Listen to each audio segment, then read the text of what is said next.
முன்னொரு காலத்தில் ராமு என்ற யானை ஒரு ஏரிக்கரையில் வசித்து வந்தது. அது அமைதியான மற்றும் மென்மையான மனம் கொண்ட ஒரு யானை. அந்த யானைக்கு பட்டாம்பூச்சிகளை பார்ப்பதும் அவற்றின் கூடி விளையாடுவதும் பிடிக்கும்.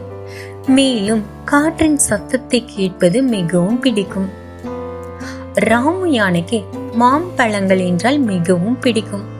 ஆனால் அந்த ஏரிக்கரையின் அருகே எந்த ஒரு மாமரமும் இல்லை.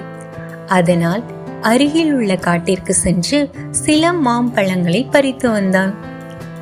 ஒரு நாள் காலை ராமு யானை ஏரிக்கு அருகில் ஒரு மாங்கொட்டையை நட்டது.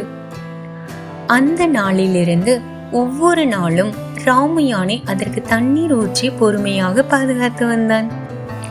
இதையெல்லாம் ஒரு குரங்கு பார்த்து கொண்டே வந்தது. அன்று ஒரு நாள் குரங்கு சிரித்து கொண்டே ராமுவிடம் வந்து, இது வெறும் விதைத்தான், ஏன் நேரத்தை வீணாக இதற்காக செலவு செய்கிறீர்கள் என்றது.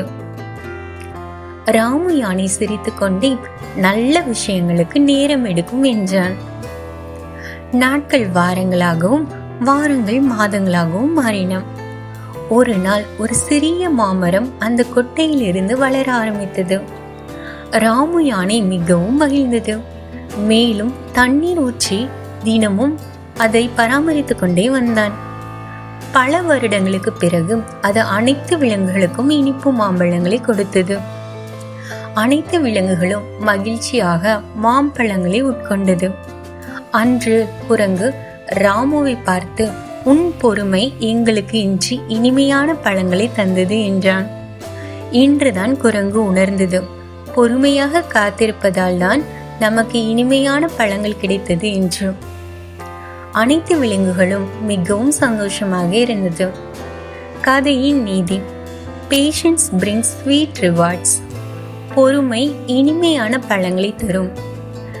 இங்கு ராமு யானை பொறுமையாக மாங்கொட்டையை பேணி பாதுகாத்து வளர்த்ததால் சில வருடங்களுக்கு பிறகு அனைத்து விலங்குகளுக்கும் மாம்பழங்கள் கிடைத்தது. அது பொறுமையை கையாண்டது.